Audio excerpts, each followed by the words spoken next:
Tonight, the Yeah, we do. Nets lose 11 straight. WrestleMania was over the weekend. And have we seen the last of Draymond Green, Steve Kerr, Stephen Curry, and the Golden State Warriors? We'll begin today's show, but believe it or not, the draft is this Thursday. Not really covered well this year because everybody I talked to has been surprised that it's Thursday and people don't even know what's happening. Oh, shit. So the Jets have the second overall pick and they haven't messed it up yet. And the Giants have the 5th pick and the 10th pick now because they traded Dexter Lawrence for the 10th pick. Wild trade. So, Z, which team needs to nail the draft more? Straight up, mind you. It's not quite the Straight Quentin up. Williams deal, but if you got a top 10 pick, I guess you can live with that. You get the answer you're looking for. Hang up. Yeah, hang up. Now, and Dexter got his money. He got 1 year, $28 million, I think. So he got, there was his extension right there. So this is a big moment for the Bengals as well as the Giants because they lost Trey Hendrickson, right? So they think that they're going to replace Trey Hendrickson with Dexter Lawrence, even though they have two completely different skill sets. Sure. And you got a guy that's on the downside of his career, right? I think his best years are behind him. He can stay level or go down. I don't see him moving up from here. The thing with Dex is that he was double teamed more than anybody else in the league, and I don't think that's going to change. Because who on the Bengals defense do you fear? Who is that guy that is going to take the pressure off of him? I don't see it. But we're a New York sports show, as we like to say, so let's talk about that. Both teams were in what we like to call the toilet last year. The Jets were 3-14. The Giants were 4-13. So there's that. It's about what you believe when you think about Jackson Dart. If you think that the Giants got their guy and he showed flashes, but he was also in the blue tent a lot. Like I think once a game. That's a problem. But if the talent is there and you think you've got the guy and you're going to build around him, like Shane and Harbaugh apparently are going to do, they brought in Ricard, they brought in Likely, you're hoping Neighbors is back. Odell Beckham worked out with the team yesterday, so there may be a reunion with Odell Beckham. Say what you will about that. At this point in his career, he's not a 1, he's not a 2. I would say he's a 3. At this point, he might be a kick returner. He was good when he was a kick returner. Yeah. So you have weapons. Defensively, you got rid of Dex. There are rumors you're going to get rid of Kayvon Thibodeau. It seems to be a work in progress on that side. If you believe you're about to take the next step and you have your guy, then it's bigger for the Giants, right? Because you're going to take 2 impact players and you're going to try and move up the ranks a little bit. Because Washington, Jaden Daniels got hurt most of last year, did not really distinguish themselves. Dallas under Shoddy was better, but there's certainly you're able to catch them. And the Eagles are the Eagles. It's one more year of dysfunction. According to Shefty, they're trading A.J. Brown to the Patriots. We'll get to that in a second. But you're trying to make inroads here. If you're the Jets, honestly, Taylor's thinking, I don't know what the hell he's thinking. Because you bring in Geno Smith. You kept Breece Hall. You have Garrett Wilson and Adonai Mitchell. I don't know where you go. You could go Arvell Reese. You can go Sonny Styles. You could go, you can go a bunch of different ways here outside of Fernando Mendoza because he's gone. I mean, I've heard Ty Simpson, which that's like a super reach at number 2. That's but that never stopped the Jets before. See Darnold, Sam, and Wilson, Zach. So we've seen that before. They already brought back a quarterback from their recent past. They brought in Geno Smith, ladies and gentlemen. So I don't. which is the number one pick. If the plan is the number one pick, then the Jets are clearly a year away from being a year away. So in the grand scheme of things, if we're talking about competition, the Giants need to nail this. If you're talking about relevancy and getting back there, then it's the Jets. I believe that the Giants are closer. I like the Harbaugh hire. I like all of the signings they've made. I'm hoping that Scadaboo comes back and is just able to rein it in a little bit, because it was starting to get a little psychotic. And I'm hoping that Jackson Dart is able to rein it in too, because the kid's got talent. The kid absolutely has talent, but he's going to knock himself out of the league. So the Giants need to fortify around him to make the jump. The Jets, I fear, are going to tread water, and I fear that they're really looking to next year's draft, where you have, more quarterbacks coming out who probably don't want to play for them, right? Dante Moore already said, I ain't coming. Arch Manning, they already did this once with Peyton. The Manning family already did this once. So I don't know what the Jets are going to do here when more players pass on them. Maybe they go get Deshaun Watson. I don't fucking know. But this, in terms of moving up the ranks, it's all about the Giants. Yeah, the Jets are going to find a way to fuck this up. I mean, let's just be real about that. They're just not relevant. They're not relevant. It's not even worth talking about them. Like, this is a dysfunctional organization that managed to botch draft after draft after draft.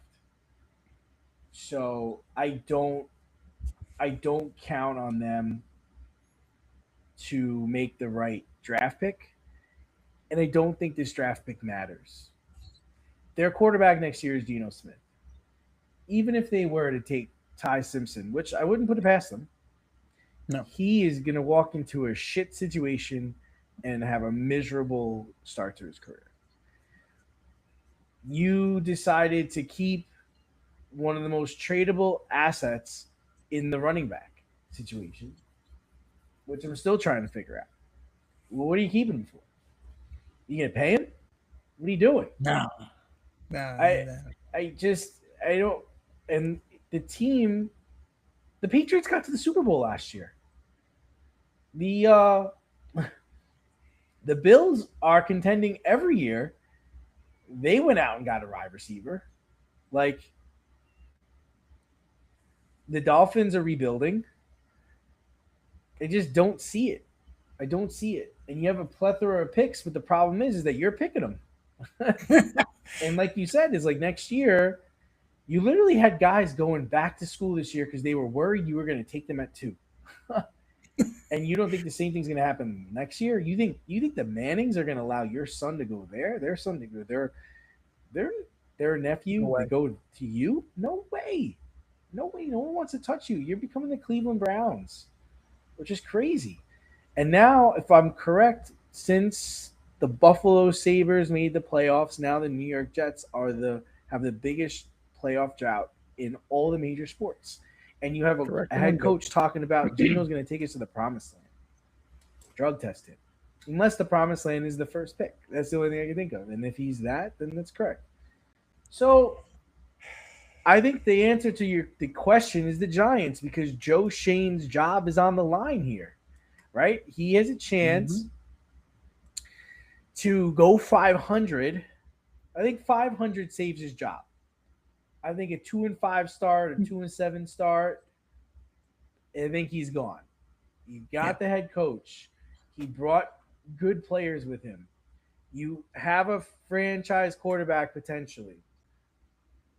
If you don't nail this draft and show that, we did the right thing by keeping you and letting go of Brian Daboll, he's gone. So the answer is the Giants. They're the older brother. They're the one with all the Lombardi trophies. They're the ones that seem to make the right moves. They're the ones that usually make the correct draft picks. They seemed like they're in a division that, yeah, it's the Giants were competing all the way up until the Jackson Dart concussions and the Cam Scatabo injury, right? They Mhm. lost Neighbors. They were competing. They went into Philadelphia and either beat the Eagles or almost beat the Eagles, I feel like. So I think they need to nail this draft to stay in the on the back page. They should have beat Dallas. They should have beat Denver. They should have beat Green Bay. They were in position to win all of those games. And then Shane Bowen called prevent defense and totally fucked them over. Oh, the The Denver Giants game. should not be here. The Denver game. The Denver The game. Denver game. The Green Denver Bay game. marched right down the fucking field. The Yeah. shootout.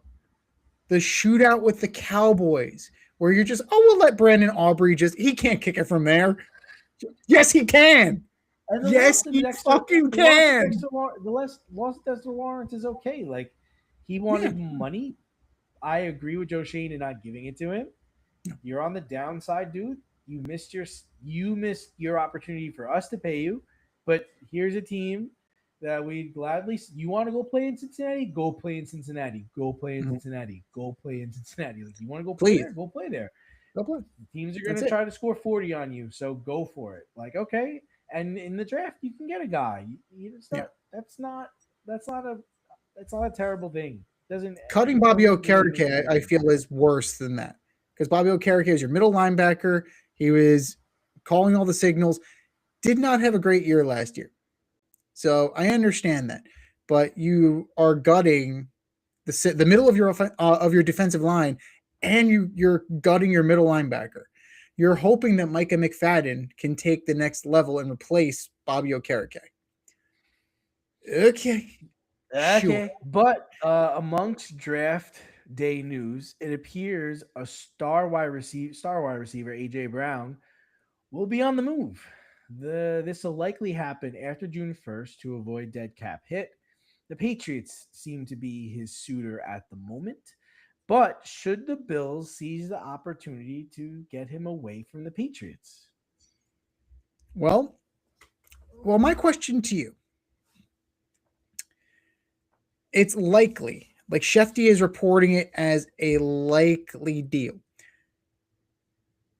We don't know the other side of that trade.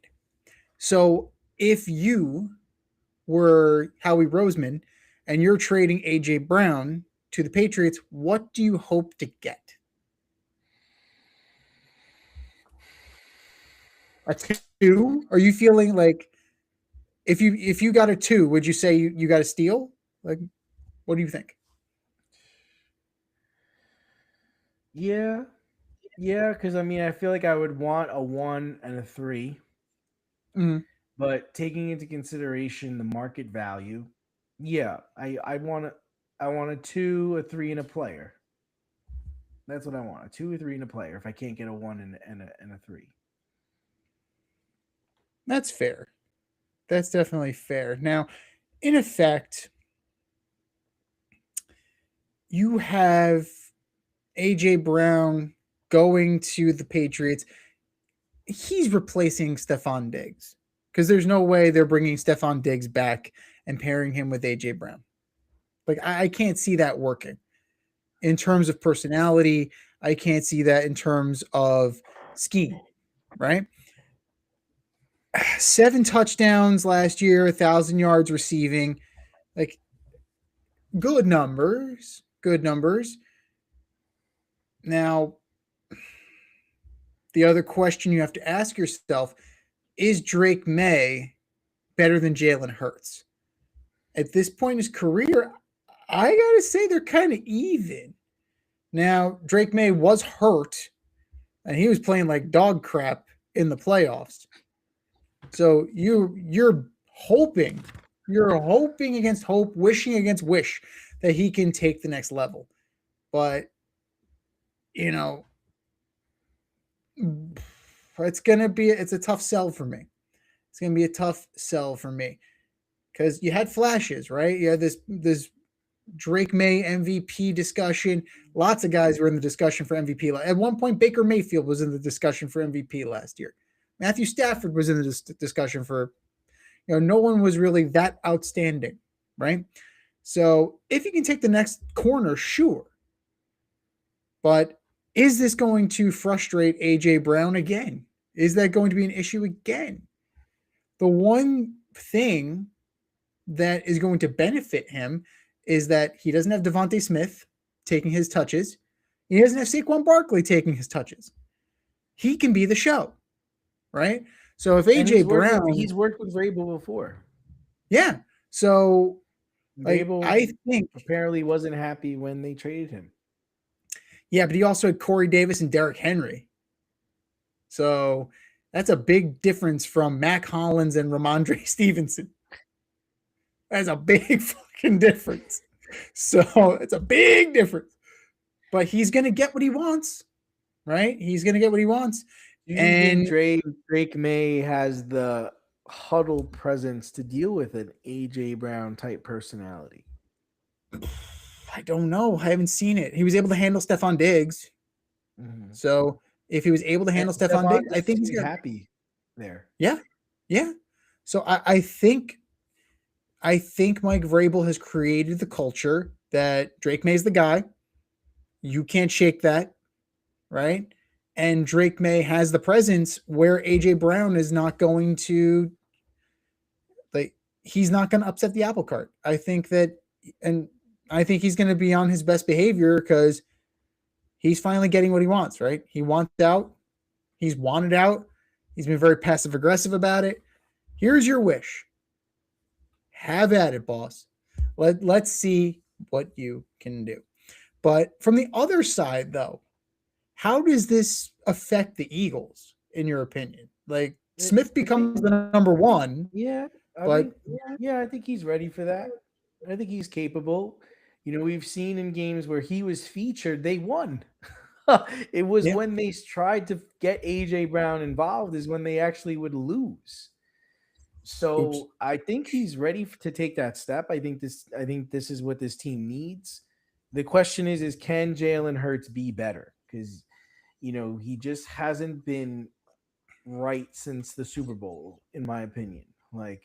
This was a guy that put the team on his back. The first time they got to the Super Bowl, they lost, but man, he was doing it all. He was throwing touchdowns, running for touchdowns.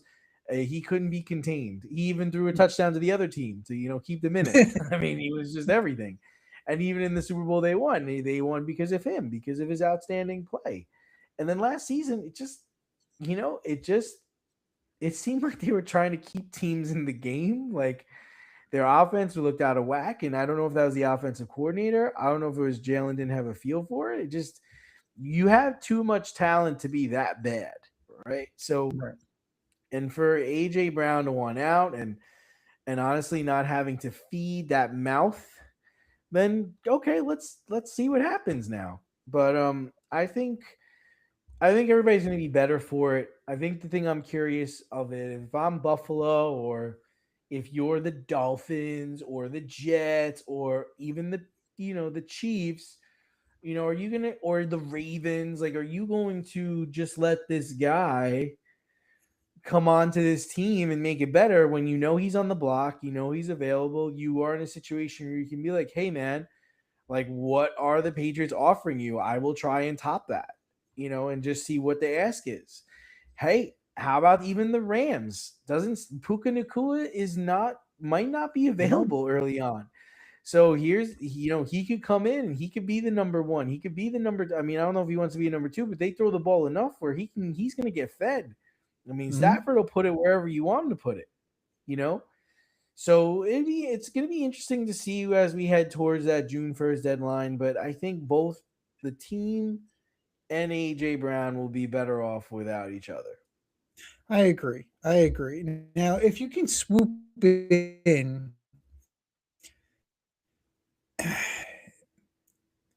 if the ideal move is a 1 and a 3, that's going to be tough to beat. You're probably going to have to give up what the Ravens were trying to give up for Max Crosby. Right. And is that, we said that was a delusional trade. Like, is that considered a delusional trade for AJ Brown?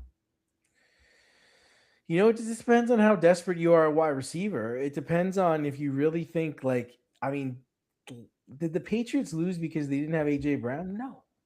No, they lost because their offensive line got their No. ass kicked. You know, did the Bills lose because they didn't have a star wide receiver? And I would argue yes. I would argue yes. Like that's the reason why you guys went down. So it depends on what you think. It depends on what you feel is going to fix this situation. So we will see. I don't know. I mean, I could argue with Buffalo. With the Buffalo thing, I could push back on that. They lost because Josh Allen melted down. Like, that's a bigger issue. Yeah. I don't know if a star wide receiver helps the fact that Josh Allen melted down and threw the ball out of bounds. Like, who are you pitching it Drop to? the ball. Like, what are we doing right here? before halftime? Yeah. Remember that play? What the hell are you doing? Brain fart. But you know what? If Buffalo, go for it. You know, because what's the alternative? You can sign Stephon Diggs, who's going through legal troubles in terms of sexual assault, or Tyreek Hill, whose leg is being rebuilt. Like, those are the two highest profile free agent wideouts available. And they come with their own baggage. So it might be worth, it just might be worth placing a call and saying, hey, call me back with the offer. I can beat it. That's it. Next person to call me back, it's AJ Brown. When you get the answer you want, hang up. Hang up. All right, moving on to the NBA playoffs. They started last week and the season ended for many teams. One team in particular might be looking at a different future. The Golden State Warriors were in the play-in tournament and they were taken out by the Terrible Suns. That's literally the name of the team. They're called the Terrible Suns, not the Phoenix Suns. Clay left 2 years ago. So who's next part of this dynasty to leave, or will the Warriors keep Kerr, Draymond, and Curry together? Well, rumors are already swirling that Steve Kerr's done. So that would certainly be an end of an era. In terms of who's left, right, from that dynasty, it's really Draymond and Steph, right? Now, you got rid of Kuminga, who's in the playoffs with Atlanta, right? You brought in Jimmy Butler. That didn't work. Jimmy got hurt. Porzingis, no, not great. 15 minutes and 11 points in the game against the Suns that effectively knocked them out. Steph only had 17 points. So that's interesting. He was also plus minus 13. So defensively, a little bit of a liability, probably getting older, getting slower. And then Draymond Green's Draymond Green. But Gary Cohen once famously called Daniel Murphy a net negative. Draymond Green is a net negative. Draymond Green is a fucking net negative. That's great. Right? Anything he could do, he's going to undo because he's Draymond Green. Like, he's just being himself, man. So I think, Joe Lacob and that team, like, they could very well move on from Draymond. I don't know if you're necessarily, nothing ventured, nothing gained there. Steph could still shoot. I think they'll keep him. It's whatever Steve Kerr decides to do, man. I don't know. I think two of those three pieces are going to go. So I think it's going to be Kerr. I think it's going to be Draymond. And, Steph will hang on a little bit longer. What's intriguing is that if Steve Kerr goes, Billy Donovan just resigned from the Bulls. I know, North Carolina was a few weeks too early, right, in hiring Mike Malone. If they just wrote it out, they could have gotten very the guy. odd, right? Because you would think that they would have had the conversation with Billy. Hey, man, are you staying in Chicago? Are you interested? You would think that conversation happened. So I find it hard to believe it didn't, and I've got to assume that the conversation was had, and maybe this was his decision all along. He's like, listen, I'm not going back to college. I don't want to go to North Carolina. I actually don't even want to coach fucking here anymore. So I'm going to be resigning, and Right. I need to figure out where my next move is. I think he would be a great coach for the Golden- Knicks. I'd like to see him go to the Knicks because I don't think Mike Brown's the guy. Golden State. I mean, listen, I agree with you. I think 2 of the 3 pieces are going to be gone. Because that's what I would do. Like if I owned the team, if I was a general manager, I'd be like, all right, Kerr is gone, and I would probably trade Steph to get value, or I would trade Draymond to get value. And honestly, to me, I think Steph brings more value, so I would trade him. I won rings. I won championships. Jimmy Butler and Steph Curry are not going to do it. They're not going to do it. They're not going to get it done. I need to start over. I need to figure out how I can compete with Oklahoma City Thunder. I need to figure out how I can compete with the Minnesota Timberwolves, the Denver Nuggets, and it's not going to be this way. I need to pull off a Clippers type trade where I get a surprisingly young, and that's why I don't understand the Kuminga thing. Z, are we going to look back 5 years from now and man, that Kuminga trade was a bad trade? My man's in the playoffs now. He had wasted years. Yeah. Like he wasted his time in Golden State. He did. Like you can clearly and easily say that. Now I have an interesting idea just popped into my mind. The Bucks are meeting with Taylor Jenkins about their head coach opening. So I know, like I mentioned to you in our production meeting, that Billy Donovan to Milwaukee might be interesting, but really anybody to Milwaukee would be more interesting than Doc Rivers, to be perfectly. But that's another situation where they've got to trade Giannis and you've got to get value. I don't know what his value is. I think Steph Curry's value is a lot higher than Giannis's. At the end of the day, he can still shoot. Right. But as crazy as this sounds, they tried this before with Dame Lillard. What if you instead keep Giannis and trade for Steph? Could that get you a little bit longer of a run? I would think that maybe the Lakers have a chance to get Steph. I think that's a more possibility, especially if they're trying to keep LeBron for another year. So next gen Lakers, you're looking at Luka, a year of LeBron, and Steph. That's interesting. Like that would be very interesting. I feel like the Miami Heat have value. The Hornets have value. I actually think Bam should probably go play for the Hornets. That would make a lot of sense, right? I mean, if you're the Hornets, you call the Heat and be like, "Yo, what do you want for him? Like, I'll give you whatever you want. Draft picks, players. I need to get him in this lineup somehow." And I think he's from North Carolina, so that would even work even better. The Knicks would be interesting because they do need a true 2 guard. Like Josh Hart's not a 2. Happen. Yeah, that's not gonna happen. No, that's not gonna happen. But it's intriguing. It is very intriguing. I think that's the whole thing. Bob Myers got out in the right time. He saw the writing was on the wall. It's you can only win for so long. The window closed. They had Kevin Durant on the team. The Kuminga thing kills me. Like, how could you not find a place to play this guy? Like, what is the major malfunction with this? Like, you're all going to lose your jobs. You're all going to get traded away. And because you couldn't just play him, you couldn't figure out where to insert him. I mean, he's going back to Atlanta up tied 1-1. The Hawks. And you didn't even make the playoffs. Like, what are you doing? And you're looking at this, right? You brought in yes, Kuminga. You drafted James Wiseman. That didn't work. You drafted Jordan Poole, who got punched in the face by Draymond and then got traded. Kevon Looney. Okay. Like that was at the beginning of their kind of at the height of their run. Right. So it's one of those things that's a major issue. This team hasn't drafted very well. They haven't refortified their team with youth. James Wiseman was a bit. Wiseman was, dude. Like they got Podzemski from Santa Clara. That seems to be working out okay.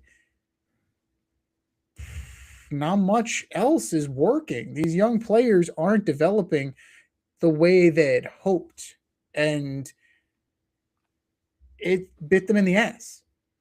You know, that's kind of a problem when you're running this level, when you're going for this long. You need to fortify with youth, and eventually you can phase out the older players with the younger players you develop. But if you can't develop, or if you miss on these draft picks, it's not like Major League Baseball where you can get somebody late in the draft and okay, right. Like he was, you're not going to get Tom Brady at pick 199. There is no pick 199. You got to hit it. You got to hit. And they just haven't been hitting. So maybe a change in philosophy is what they need. Yeah. Let me put my little guy to bed, and then we'll do the Knicks. Yep, sounds good. All right, bye. All right.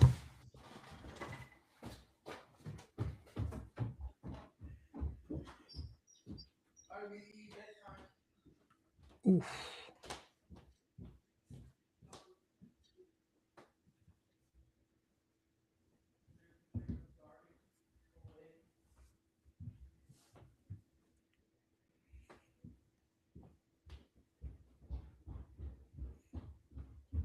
Oh shit. Okay.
Right. That wasn't so bad.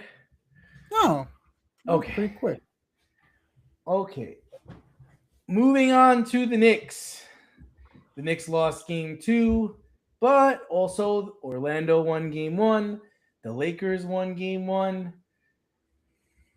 And I believe that the Nuggets are in a battle with the Minnesota Timberwolves. They're tied at 1.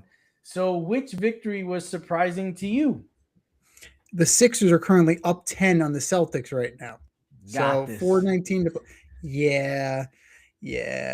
All right, let's go one by one. The Pistons losing to the Magic by 11 with Cade Cunningham with a full complement of players.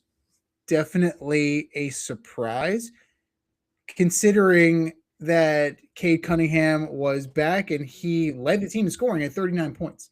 So you have that, but you have Banchero, you have Wagner, like they are a formidable team. The Knicks, CJ McCollum just went off, and I mean, what can you say? Like, come on. Well, what could I say? Yeah. I can say that the Knicks, they had a lead. They had a lead in the fourth quarter. They had a 6-point lead, and then they couldn't score. That's what I could say. Mm-hmm. And then McCollum was calling out Brunson. He was going at him, and then Brunson was trying to match him. And then at the end of the game, McCollum misses 2 free throws. Nobody calls timeout. Chance to win the game. Bridges misses the shot, dude. That's what you're fucking getting paid for. You're getting paid to nail that shot. Big choke job. I think that I saw a stat that this Knicks all time were 62-1 in those situations, with the one being Reggie Miller's game where he did the choke and he beat them. This was the second loss. 62-2. 64-62. Going back to Atlanta, fucking Jonathan Kuminga and McCollum. It's the same story, Z. Same story, different years, same players, same bullshit. It should not be 1-1. It should be 2-0. This should be a cakewalk, but no, we're going to stretch this into a 5 or 6 game series now and give these guys a chance to beat them. Come on. So what I find interesting is you play Jalen Brunson 35 minutes. Okay, like he's your starter. You're going to why did you bring Jose Alvarado here? To be a shutdown defensive player, right? Jose Alvarado is a good real rebounder, and he's a shutdown defensive player. How do you only give him 9 minutes of burn? How? Mm-hmm. Right? Josh Hart, 35 minutes, 15 points. Bridges, 37, 10 points in 37 minutes. He's supposed to be 3-and-D, right?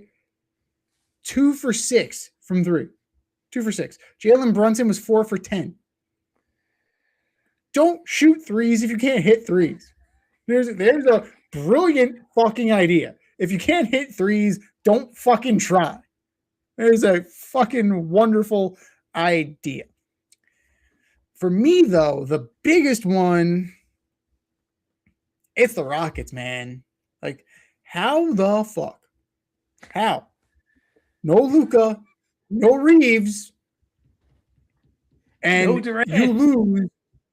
No Durant on the other side, right? No Durant on your side, but Coach, no Reeves. I hit my leg against one of my teammates. I think I'm gonna be out of this game. What the fuck are you talking about? We're tipping off in 10 minutes.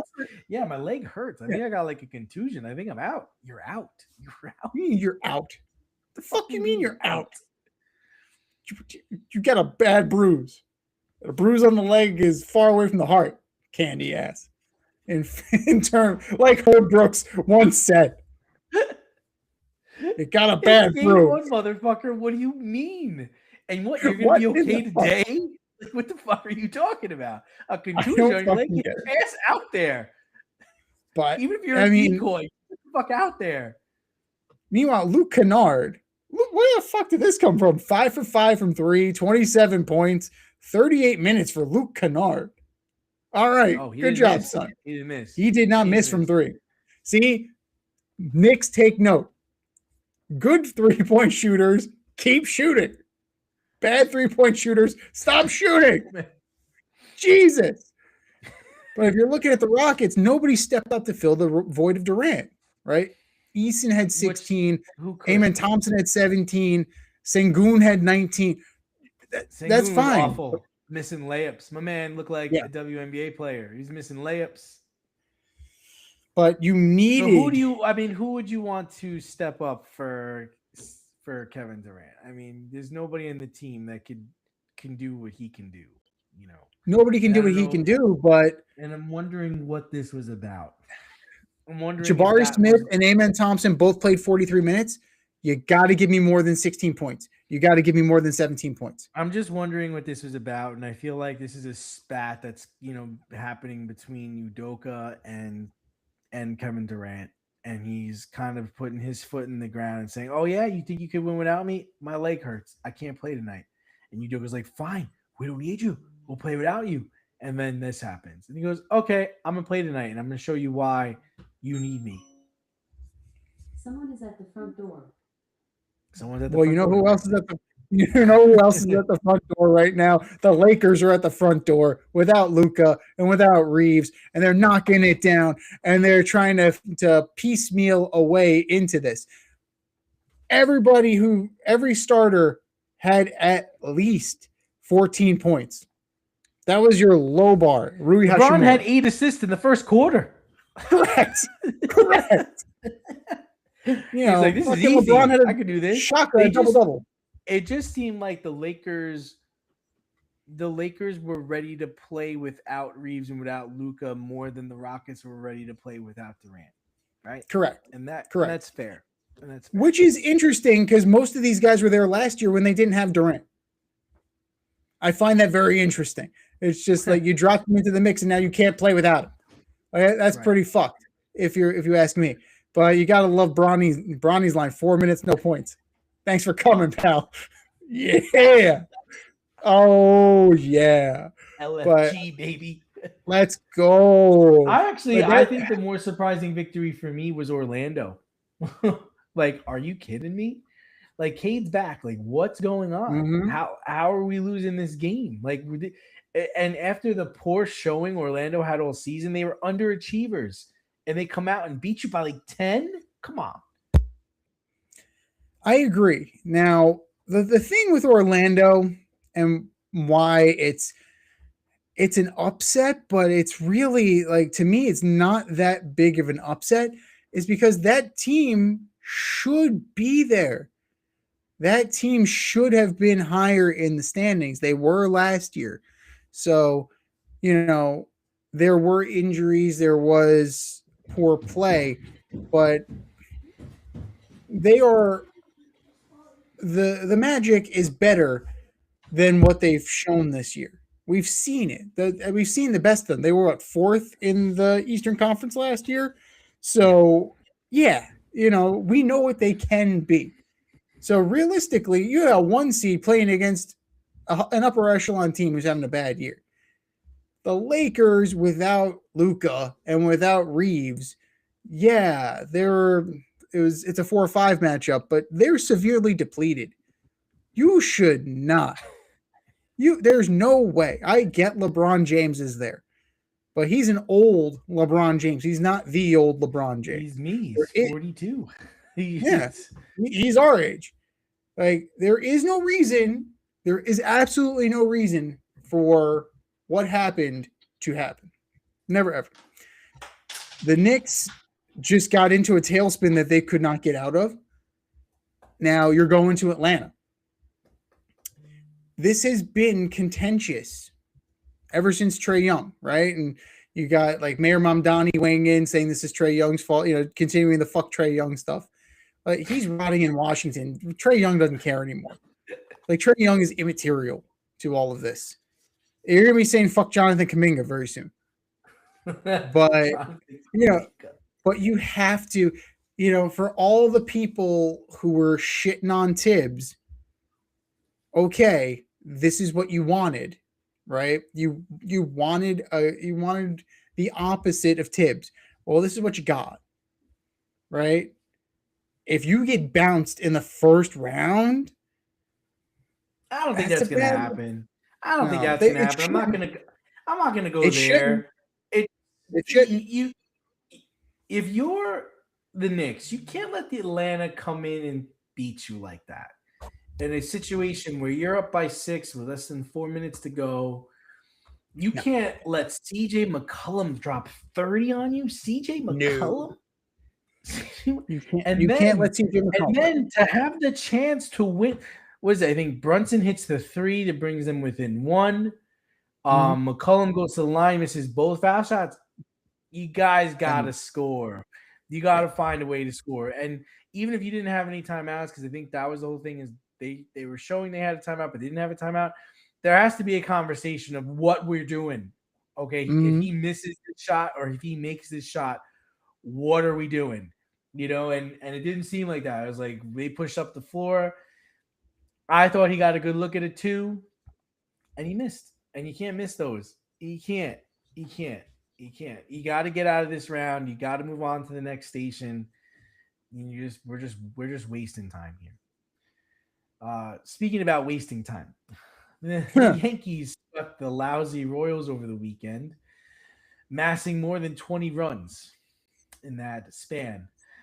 Last week we said this series would be a litmus test for the Yankees. Were we wrong? So, to be clear about what we said that it started then because now they're in Boston. They're going to play Houston. They're going to play the Rangers. They're raping the Boston Celtics right now. The Boston Red Sox, I mean. This is the same team that got swept by the Rays, who lost 2 out of 3 to the A's. Like that, let's be mindful about this here. Like this is the same team. And they split with the Angels. Now the Angels are better, but they're still by no means good. The American League is such that, you know, you have teams, even the good teams are kind of hovering around 500, 3 games, 4 games. You're there, right? Tampa Bay is 12-10. What did this really tell you about the Yankees? The Yankees are really good at beating up on crappy teams. And to be fair, that's important though, right? We both it is. You got to beat the teams you're supposed to beat the teams. This is more of an indictment of the Royals. Yeah, 100%. You're supposed to sweep the Angels. You're supposed to sweep the A's. You're better than them. You're 100% better than them. You're proving that you were, at this point in the season, you're better than the Royals. The Royals, statistically, are the worst team in baseball. They're worse than the Mets. By half a game, they're worse than the Mets. And the Mets are pretty fucking bad. So that's the thing. We can say that the Royals are lousy and all this, but we both had high hopes for the Royals. When we did our order up, we look pretty fucking stupid right now. So the Royals are proving that sometimes you're not as good. You know, you can come sometimes slide back. And that's the case because Bobby Witt, he went a couple weeks without scoring a run. He was getting on base. That was great. That was fantastic. Score. They could not get Bobby Witt Jr. across. And Bobby Witt is just playing average. They can't score. They can't score with that lineup. Yeah. They look that's like the not good. Time Royals. So what does this tell us about the Yankees? The 90s, getting perfect game, getting shut out. Yeah, that's what it looks like. I mean, the rotation's pretty decent, right? You're getting good starts from Fried. You're getting good starts from Schlittler. You're getting good starts from Warren. Weathers is getting tattooed, but then there's other parts where he's looking better. Doval hasn't been great. The bullpen has been all right. Like Cruz has done his job. Hill has done his job. You need more. You need more still. Wells, McMahon, Jazz still, I don't think he hasn't hit a home run, right? Nope. Mr. I want to hit 50-50. He might have one home run, but his batting average the last 7 days has been 0.78. That doesn't count what he did in Boston today. He was 2 for 4 today. So you might be hitting over 100 now, but coming into today's game, the last 7 days, he's hitting 0.78. Is he hitting his weight yet? No. That's what I want. Is he hitting his weight? No, He's got to get to his weight. he steals Goldschmidt- bases though when he gets on base. That's all He right. does.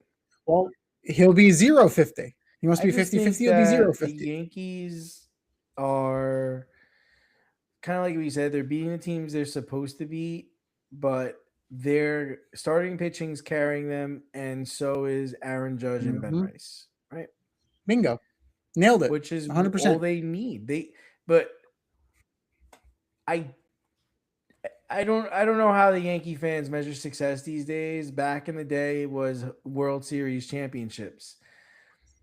I don't think this team can do that. I mean, they can win games. They'll probably win the American East. I don't see anybody beating them in the American League East, and they probably win the American League. But the left side of the infield, we talked about that with Rob Adams, is just like, I don't know. I don't know. Trent Grisham's playing center field, batting 168. Sure. Like, Making there's no $22 team million in the a year. American League that's going to step to them. Who's going to step to them? The Guardians? Well, the teams that we thought were going to do so, they're not where they need to be right now. The Tigers are not where they need to be right below now. 500, aren't they? The Astros are in trouble. Joe Espada is on the hot seat a little bit. Seattle. So they were talking about that. Seattle's not been good. Toronto's been injured. Toronto, Vlad ain't hitting home runs. He's getting. We talked about this. He's getting hits. There are tiers to this right now. You have the Dodgers on top. You have the Braves and Padres under that, and then you got everybody else. And then there's 50 feet of crap, and then 50 feet of crap. Right, like the Yankees are in the mix of everybody else before you hit the 50 feet of crap. Right, the Cardinals have a surprisingly good record. Yeah, right. You have the Pirates have a surprisingly good record. The Cubs are shit. The National League Central, everybody's over 500. Okay, take that for what it is right now. The Phillies are dog shit. The Phillies are dog shit. Rob Thompson. I'm glad you mentioned Rob Thompson might be the first person to get fired. Oh, Mendoza's racing him again. Might become the manager. Mendoza is racing him. Yes, it's a boat race. And the Twins are winning, by the way. The Twins just took the lead in the top of the 9th inning. So we're going to talk about. Tell me Devin Williams is pitching. We're going to talk about that in a second. You better fucking believe it. You better believe it. Yes, Devin Williams is pitching. You better fucking believe it. We talk about it. Let's talk about it. Let's talk about it. Let's just get this shit over with. The Mets are now losing to the Twins. They're also on 11-game heater, the opposite of a winning streak. They're on an 11-game losing streak. Soto is expected to come back this week at some point. So how many games in this homestand do the Mets need to win to right the ship? Or does a serious change need to be made tonight? What the fuck? Soto's supposed to come back tomorrow. Whoopee, they're going to send down Hayden Singer and reactivate Juan Soto, who had a calf injury, and it's going to be really cold. I don't think you should play Juan Soto in the outfield when it's brutally cold out and he's coming off a calf strain. I don't know. I'm no doctor. That's not a good idea. No, I'm no doctor, but I think it's a pretty bad fucking idea. Lindor has been playing like crap. We have noted it. His head has been firmly up his ass this year. Not knowing when to cover the base, not knowing how many outs there were. Like trash? There's another Yankee on the team playing like trash. Who is it? Right. So who's the middle reliever? Oh, Weaver has been awful. Weaver was getting torched. Williams gave up the runs. Williams has been okay up until now. Senga's been fucking awful. Oh, Kodai Senga has been DFA. Fucking awful. Just David DFA. They skipped David Peterson. Tobias Myers started instead of David Peterson. Oh, I saw that. This is back in the day they would have put him on the IL with a phantom injury. It's like, go get your fucking mind right. See, pretend you're Senga. We'll see you in September. We're gonna shake things up. Yeah. Oh my. Yeah, but what can you do? Let's think about that. What can you do? You have Polanco is hurt, so he's on the IL. You got Beatty playing out of position. What did I call Beatty in our production meeting. Timu Jeff McNeil. He's Timu Jeff McNeil. He's Is he a Major League Wish.com. Baseball player? No, at this point, no. No. He can't. You're field the trying to ball. turn him into Ben Zobrist. I see him. Like, He that- can't that field would the be ball fun. at first. He can't play second. He can't play the outfield. Where can he play? He doesn't even. He hit that wasn't good. bad at second last year. Actually, he wasn't bad at second. Dude can't hit. He's having problems hitting. Vientos, not hitting. Yeah. Bichette, not hitting. Until recently. Simeon, not hitting. Your outfield was Jared Young. Now he's hurt, right? So now you have to play Beatty out of position. Carson Benj, you want to talk about Jazz Chisholm not hitting his weight. Carson Benj isn't hitting his weight. You can't send him AAA though. Who's coming up? You brought up MJ Melendez. MJ Melendez looks like Mickey Mantle compared to some of these guys. And the Royals couldn't wait to get rid of him. It's like, go ahead, man. Vaya con Dios. Enjoy. Like, realistically, Alvarez has been spotty, but he's decent. Robert. Luis Robert, he's like, oh, fuck, I'm back in Chicago. Like, what happened here? I mean, Lindor finally hit a home run the other day. He hit a second one tonight. So it's just a friggin' mess. And I understand what it's 5-3 Twins, by the way. That way to go, Devin. Oh, Jesus Christ. But yeah, I understand people. I'll throw it. Make sure you catch it. Will it ever gets to me? God almighty. Pete Alonso really fucked that guy up. That home run that Alonso hit off of him, that MIG really screwed him up. I don't know if he could make it. Oh, God, they totally Mark Wohlers him. But, what can you do? Like, you're not going to trade Lindor. That's extreme for extreme circumstances. You're not trading Soto, right? You're going to DFA Vientos. You're going to DFA Beatty. Like, what are you going to do, right? What moves are there to be made with the roster? You're asking me, like, what I would do? I'm just saying, Christian Scott is coming up on Thursday. Like, they really don't have many. You don't have many levers to pull, right? Well, I'm obviously a Braves fan. Last year, I saw my team get out to a slow start and just really could never get our footing and could never get back in it. We couldn't. Mm-hmm. And then injuries amassed and the season was lost, dude. Like, yeah. Shortly after the All-Star break, it was like, all right, we're fucking done. Like, Priley, just sit him. He had a back issue. Olsen played every game. That was wonderful. Acuna was hurt. Like, it was just a wrap. I mean, with the Mets, they're the highest payroll in baseball.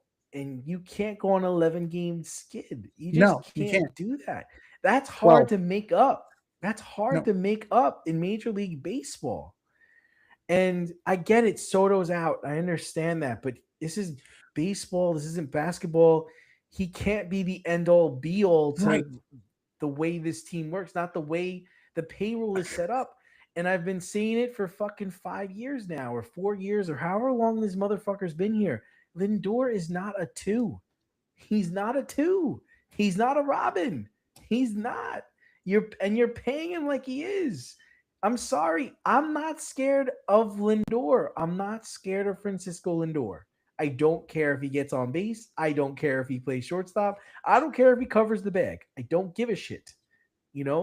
And to me, that's what needs to go. He needs to go. He's not the answer. You got the Marlins. The Marlins are doing better than the Mets, for God's sake. They're trying to lose. The Mets can't hit. The Mets can't pitch. The Mets can't field. What can they do well? They can't. Mendoza can't manage. Citi Field has some fantastic food. And honestly, no, the field is the food is kind of taking a step back this year too. No, they won. They came in first again. Yeah, but in recent weeks, like seeing what they have to offer, not great. I'm Not just great. saying they won. They won. They They did. did the competition and they won. They came in first. That's They were the the- best ballpark food in all of sports.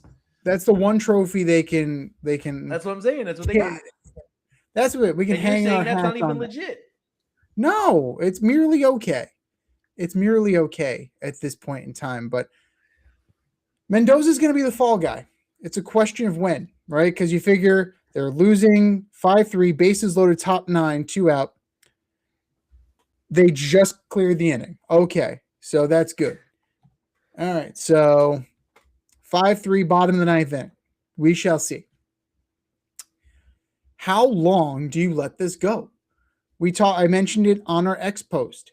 In 1988, the Baltimore Orioles lost 21 in a row. About halfway through, they fired Cal Ripken Sr. They replaced him with Frank Robinson, and then they finished the rest of that losing streak. They were on, an equatorially negative streak. It was so cold that we'll say it's Arctic. It was an Arctic streak. They were that cold.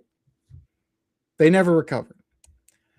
It's getting late early, especially if you're going to show no fight, if you're going to press at the plate. The first pitch swinging is just ridiculous. They're trying to jump. They're trying to jump the pitcher, try and make something happen. They're squeezing they're clearly squeezing the bat too tight, clearly pressing. Juan Soto should not be the be-all, end-all, like you said. Losing Juan Soto should not culminate in a 12-game losing streak. If that's the case, what are we doing here? But it all goes back to roster construction. It goes back to David fucking Stearns. You brought in Marcus Semien because he prevents runs. Yeah, he prevents your team from scoring runs because he can't hit. And you traded Brandon Nimmo, a guy who gets on base. Gets on base. So he walks a lot. Do I care if it's a walk or a hit? You do no, I do not. I don't care if you get hit by a pitch. Get on fucking base. That's it. Solves your left field problem. You play Soto Jeff and McNeil go like 6 for 11 when he was in town. 6 for 11. Yes, the actual Jeff McNeil went 6 for 11 against this former team. Yes. Pete Alonso. He's had an start to the year. But would you rather have Pete Alonso or the rotating group of schlub that you got at first base? Doesn't matter. I would argue that Pete Alonso is better than all of them.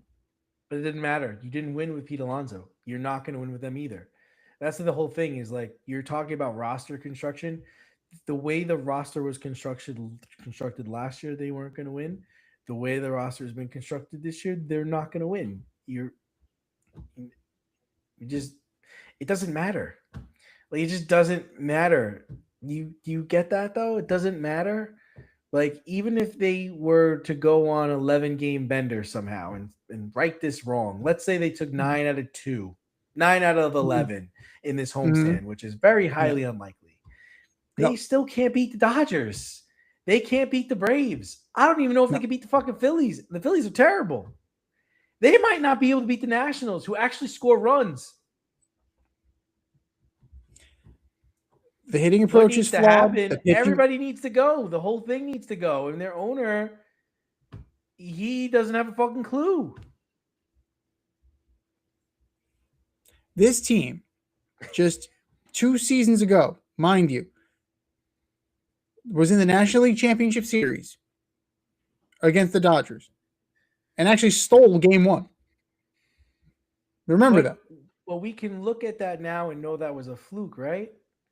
We can look at them beating the Brewers as horseshit, right? We can both look at this and say the Brewers were the better team and they got hosed in an extra inning game, right?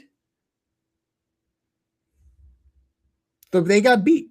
The Brewers got beat. But the Brewers are not that good. But they got beat in a short series. But here's the thing, man. The Brewers are the better team. Here's what you're failing to take into account. They brought this guy over from the Brewers to make them the Brewers.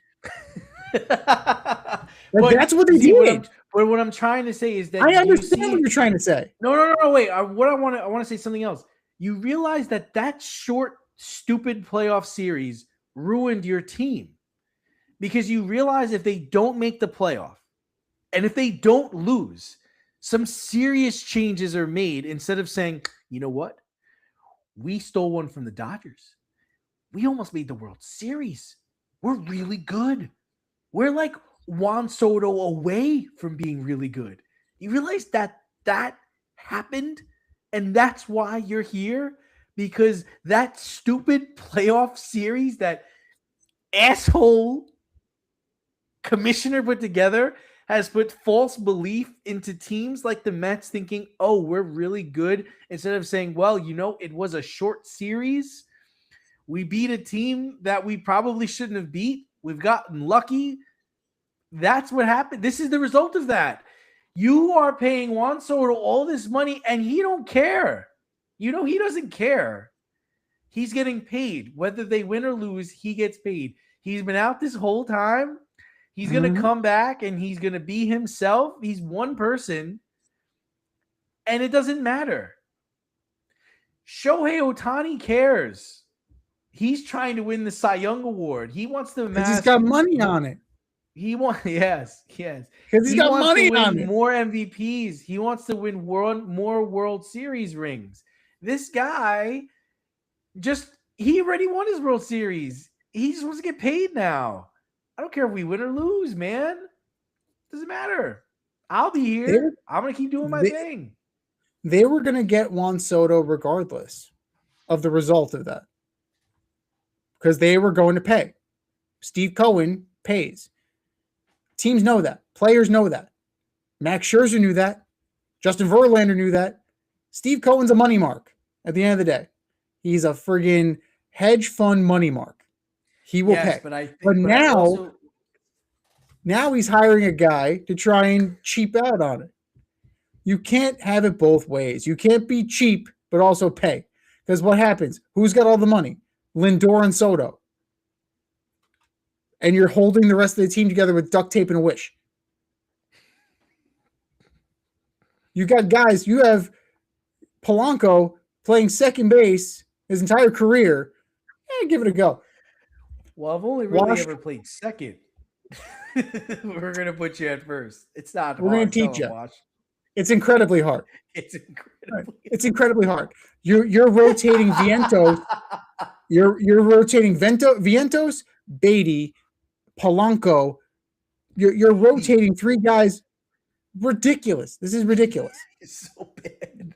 This is as much as it is, and I understand what you're saying. That moment changed the trajectory. That's the OMG Mets, right? The OMG Mets, right? Yeah. It changed everything. It also changed the trajectory of the Phillies because they knocked out the Phillies before they got to the Dodgers. That was their year. Phillies played the Brewers. No, it wasn't. Brewers. Right. But I'm saying, you're right, though. You're right. We need to debunk the myth that the Brewers are good. They were good, Z. They were good. The Brewers They were good. They're fundamentally sound. They were good. They were better. They're fundamentally better than the Mets, but not better than the Phillies. Not when it counted. What? Not when it counted most. Right. No. Devin Williams hold on. Hung that stupid fucking airbender. Hold on. They got beat in a bullshit series. If that was a real series, the Mets would not have beat them. They got beat in a bullshit series. I don't care if all the games were played. They got beat in the series that they played. They got beat in the Rob Manfred sideshow. That's what they got beat in, which led to them beating a Philly team that was supposed to be their year. They lost out because they're playing a hot Mets team that shouldn't even be in the playoffs, right? And then what happened? You run into fucking blame the Braves. What? Blame the Braves. If the Braves swept that doubleheader, we wouldn't have had that conversation. I don't care. The Braves are who the Braves are. They were terrible last year. I can say as a Braves fan how terrible they are. Well, they were last year. This year, we didn't start on a West Coast trip that featured the Padres and the Dodgers and all these fucking tough teams that we were not equipped to play. We just weren't equipped to play. And we started out, I think, probably like 2-13 or whatever it was, and never got it going. And you're going down the same road, and the same things. Who's a better GM? Who's a better GM, Alex Anthopoulos or David Stearns? Anthopoulos. 100%. I agree with that. This fucking guy has completely destroyed the team. You have guys. Tell me why you have this idea of run prevention, but playing guys out of position. How does that make sense? It does not. Fundamentally, it doesn't. And why are you doing it? To save money. To avoid paying Nimmo's salary, to avoid paying Pete, to avoid paying McNeil. Now, you can say what you want about how this team should have been broken down 2 years ago. They made a decision that they were closer than they were, and it was a miscalculation. Now, you're going to pay for it because you got nothing for Pete when you probably should have traded him last year. You got Simeon for Nimmo. You got an older player for Nimmo. You got a bag of balls for Jeff McNeil. You still have and you let Edwin Diaz walk. You let him. Oh, great. Oh, great. Thank you. That's wonderful. We'll see you in September. But Edwin Diaz is hurt, so it works out that he's not there. Which the Mets dodged a little bit of a bullet. Yeah, they did. They dodged a little bit of a bullet. We all knew that was coming. Like even like in the fantasy draft, like nobody was touching that guy. We knew he was going to get hurt. That's why I took Tanner Scott. Right. I'm looking good now. You gambled on Manaea. You gambled on another year of Manaea. And when that didn't work, you brought up Nolan McLean. Nolan McLean seems legit, but he's fated to become Jacob deGrom. At the very best, Nolan McLean is going to be Jacob deGrom, the guy who pitches well but gets no run support and ends up winning a Cy Young with like a 500 record and a World Series, by the way. And a World Series, yes. With another Jake was the guy who did nothing on the group project but still gets the A. Yes. Let's move on to the trash that was WrestleMania. WrestleMania 42 was over the weekend in Las Vegas, and for the first time in 20 years, I actually watched it. Amazing. Among the elaborate entrances and weak storylines, we had commercials. We had more commercials. We had more commercial time than ring time. We had high ticket prices. We had low attendance numbers. So has wrestling peaked, and has major broadcast partner brought down the once larger than life product? What was it? 57 minutes of commercials for night one of WrestleMania? It was bad. Ridiculous. Now, the night before, you had the Hall of Fame induction. Stephanie McMahon had an hour dedicated to her. And I believe Psycho Sid had 5 minutes, if that. Former WCW World Champion, former WWF Champion, Psycho Sid. Okay, yeah, fuck you. How is AJ Styles getting into the Hall of Fame already? Didn't he just wrestle like 15 minutes ago? Well, he retired, and then they announced him after his retirement match. And Macho Man still is not in the Hall of Fame. Yeah. Now, I mean, they were chanting Macho Man for all the wrong reasons in Stephanie McMahon, but that's hilarious. It's hilarious. But there are a lot of guys like Bad News Brown got in this year. Yeah, a bunch of guys got in. It's just okay. Hall of Fame, is it like a virtual Hall of Fame? Is there a building? It's in your mind. Like it's one of those things. It's like a traveling Hall of Fame that they put up at Allegiant Stadium WrestleMania birthday weekend. Parties. Totally. But it was heavy on the celeb involvement. Why the fuck was Pat McAfee there? What did he have to do with the story? How does that make sense? I am going to go bring WWE back to the Attitude Era with a guy who did not debut until the Attitude Era was over. Randy Orton debuted, I believe, in 2002. The Attitude Era was 98, 99. We can get D'Lo Brown back on, and we can kind of nail this down for history purposes. But that made no fucking sense. Why was IShowSpeed there? Why was Logan Paul there? I get he's part of the Vision. He's part of that group with Paul Heyman. Doesn't really add anything. Like IShowSpeed is there to get his ass kicked. Whatever. Gunther apparently beat Seth Rollins. I didn't even know Seth Rollins was back from injury. So that's good. You had your flip to do match with Penta. Finn Balor beat Dominic Mysterio. Yay. Okay. Finn Balor mattered 10 years ago. Like back when the Demon was cool. Like that's when Finn Balor mattered. Roman Reigns beat CM Punk. That would have been great back in 2014. We're getting it now. And then the biggest thing for me is Brock Lesnar apparently retiring. Like Obafemi just squashed his ass. The first match. Yeah, like opening contest. Like, I'm getting good though. I will say Obafemi is good. He's power. He's a big impressive. dude. Yeah, it was pretty impressive what he did to Brock. It was very impressive. But it was a 5-minute match. It's a 5 minutes of action. It took them longer to get to the ring, and Brock was outside of the ring for like 5 minutes too. So, but that's what this is now. That's what WrestleMania. That's what WWE is. It's spectacle of entrance, and we're gonna get through the wrestling as much as possible. Meanwhile, like you think back to the heyday of recent history, and you had your workhorses, right? You had Edge, you had Mysterio, you had the Guerreros, Kurt Angle, Chris Jericho, Chris Benoit, Perry Saturn. You had so many guys who could go, right? Even like John Cena could go.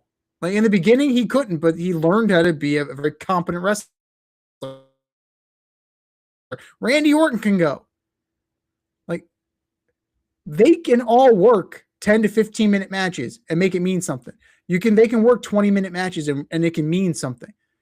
I get WrestleMania. You're trying to get as many people on the card as possible. You're trying to get that WrestleMania moment and WrestleMania payday. But if you're cutting into the time with all of this bullshit, and this is TKO's game plan, right? TKO is trying to make as much money as possible. And they're a business. I get it. I understand. But it's coming at the expense of the product. It's coming at the expense of the fans who are getting price gouged. This year, it was the Undertaker suite, I believe. You could have like a premium suite. You can get a photo op and stuff like that. The year before or 2 years ago, it was Hulk Hogan when they were promoting the Real American Beer. You can go have a photo op with him. It was like $5,000. You get the seat. You get to be in the suite. Like it's really unseemly at this point. And you went back to Vegas and you jacked up the ticket prices. And then the ticket prices got so high that they actually made it part of the story. Like we're gonna lower these ticket prices because you, the deserving fans, want it so. And it didn't move the needle. So it's speaking to a creatively bankrupt era where 2 years ago is actually interesting. 2 years ago, you had the whole, I'm going to finish the story. You had The Rock as the final boss. You had, The Undertaker made a cameo run-in the main event. You hit on something. And then it's been all downhill from there. Now, next month, I think you have Jelly Roll. Jelly Roll is going to be in a wrestling match. Another one.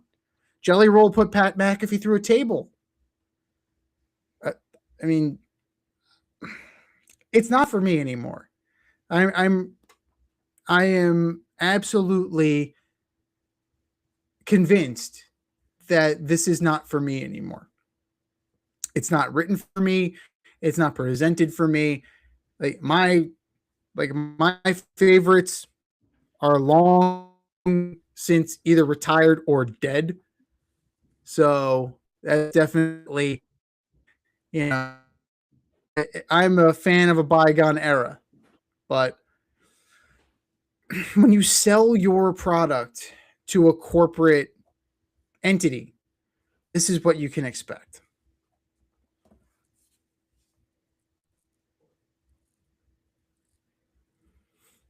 All right, boys and girls, you know what time it is. It's time for the Alleged Superstar of the Week. You know how it goes. We put up a poll on our X account at FadeRouteDNZ and our Instagram poll at FadeRoute Podcast, and you vote, and you vote, and you vote, and you vote.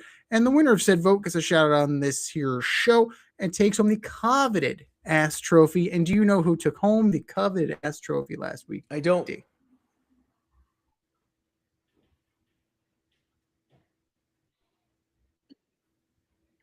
Meet the Mets. Meet the Mets. Step right up and beat the Mets. Clearly, it's not that hard. Tell them, Wash. No, it's Incredibly hard. Well, that was last week. This is this. Who are your nominees for Alleged Superstar of the Week? D. All right. So first up, I've got the Detroit Pistons dropping game 1 to the underachieving Magic. I know Cages came back, but damn. Detroit Pistons, you are my Alleged Superstar of the Week. Number 2, I'm bringing the Mets back again. 11 straight losses with the highest payroll in Major League Baseball. It sounds like they're on pace to lose again tonight. That's going to make it 12. New York Mets, you are my Alleged Superstar of the Week. And number 3, I'm going with the New York Knicks. You blew a 6-point lead with only 4 minutes left at home against the fucking Atlanta Hawks and Jonathan Kuminga. Come on, man. CJ McCollum dropped 30 on you guys. Nobody could defend CJ McCollum. New York Knicks, you are my Alleged Superstar of the Week. What do you got, Z? It's 12. They lost. It is 12 in a row. You got a dozen. A fucking dozen. All right. I'm going to try and get through this as much as possible. When does the win come, though? They got the Rockies coming up. Like, maybe they can take a game against the Rockies. They have 3 against the Twins, 3 against the Rockies, 3 against the Nationals. Oh, the Rockies. Of those 9. All right. There you go. They can. I am not very optimistic. I'm thinking 3. And the way I see it, the Twins aren't that good. 1 from them. The Rockies aren't that good. 1 from them. And then the Nationals, 1 from them. I think they lose each of these series. I think they pick off a game in each of the series, but that's about it. I am going to start with Kevin Durant. You bump your knee in practice. You're out game 1. Warm-ups before the game. In the warm-up. Practice. They were getting in the warm-up. The game. It's like, oh, my leg. My leg. I'm not going to be able to play today, Coach. Fuck off. What are you what? Are you high? You get drug tested. Turns into a pissing contest between him and Ime Udoka, and the Rockets lose by 9. Yeah, what an experience, Mr. Durant. What an experience. Just put some ice on it, for Christ's sake. Kevin Durant, you are my Alleged Superstar of the Week. Number 2, I got to go with the Boston Bruins. They're up 4-0 right now. They're up 4-0 right now against the Buffalo Sabres. But I watched that was crazy. Yeah. That is, you were up 2-0. You were up 3-0 in the third period. And how do you go from up 2 to down 2 and then you put in an empty netter? Like, how do you take your foot off? How do you just in 6 minutes? It will happen in like 6 minutes. In 6 minutes, Buffalo stormed back and took it from you when you had it clear in the bag. All you had to do was hold on, and you could not do it. You're righting the ship today, but the Boston Bruins, you are my alleged superstar of the week. And number 3, Leicester City, relegated to League One, out of the championship.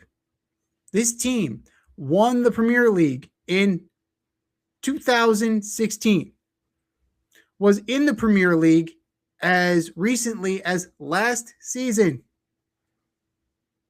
Adios, muchacho. You're going double down. And that is a very hard hill to climb. Leicester City, you are my alleged superstar of the week. I think we said our piece. Go to our X account at FadeRouteDNZ. Go to our Instagram poll at FadeRoute Podcast and vote. And vote, and vote, and vote. And for our nominees.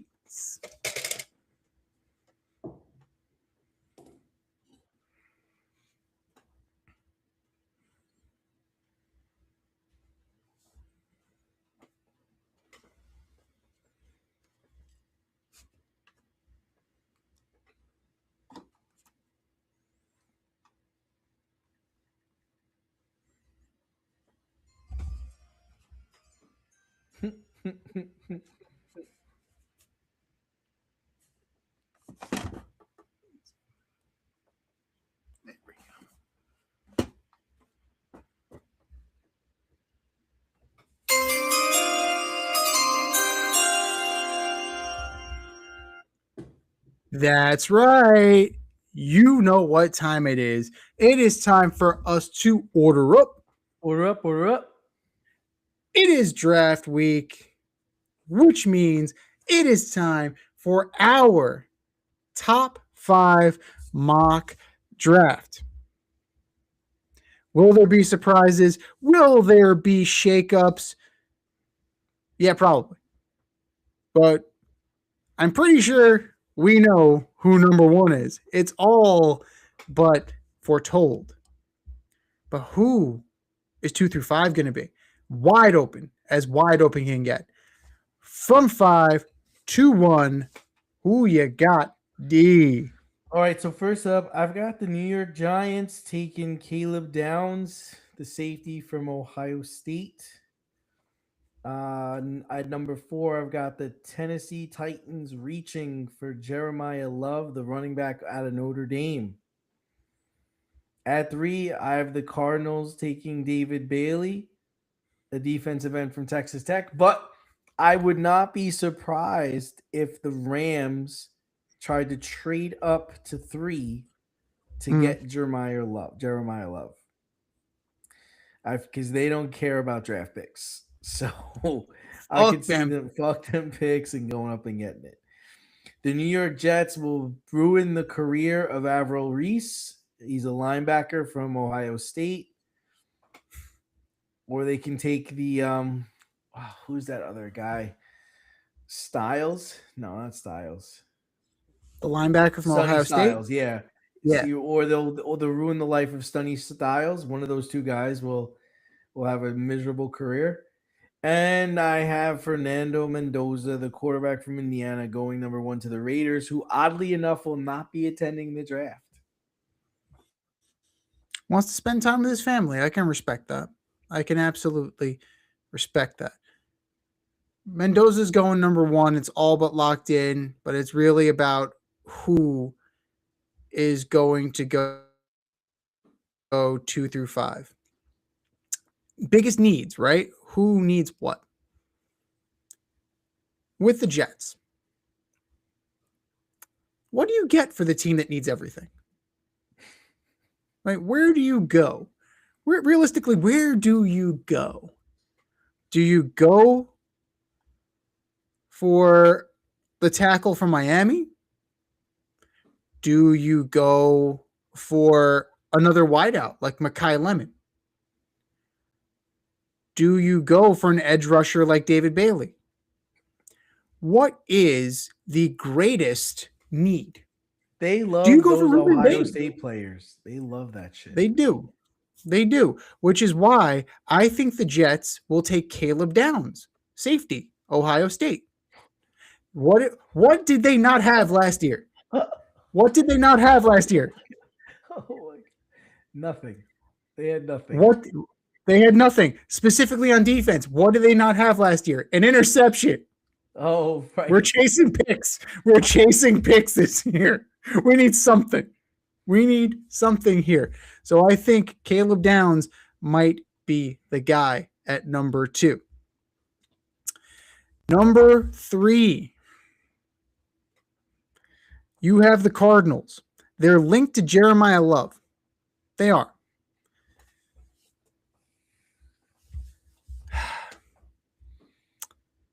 I think that based on the Jets screwing up number 2, all things, because the Jets are going to screw up number 2.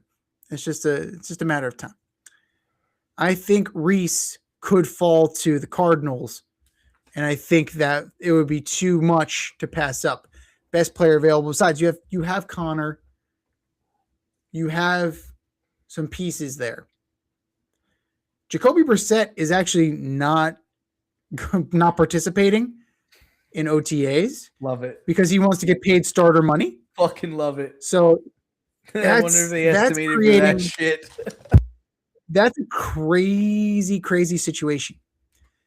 But yeah, if Reese falls to them, I can't see the Cardinals not taking him. With the 4th pick, the Titans could not get Dexter Lawrence, but they are going to get David Bailey from Texas Tech. I think edge rusher, I think that would be good for them. You have a rejuvenated team, right? You have happy-go-lucky Saleh as your coach, right? Mr. Rah-Rah loves his defensive players. I think that David Bailey could realistically go to the Titans at number 4. And number 5, like what the hell do the Giants need, right? They could use a tackle. They could definitely use offensive line help. They could use help on defense now because you traded your nose tackle. They also need linebacker help, right? Because they've used Kayvon Thibodeau in that hybrid role, linebacker or down lineman, and they're not even sold on keeping Kayvon Thibodeau. Which is why I think that Sonny Styles is going to end up with the Giants. Linebacker out of Ohio State. Ran a 4.46 at the combine. 11-foot 2-inch broad jump. Good for you. Like, I don't know when you're broad jumping in the NFL, but okay. Had a good vertical.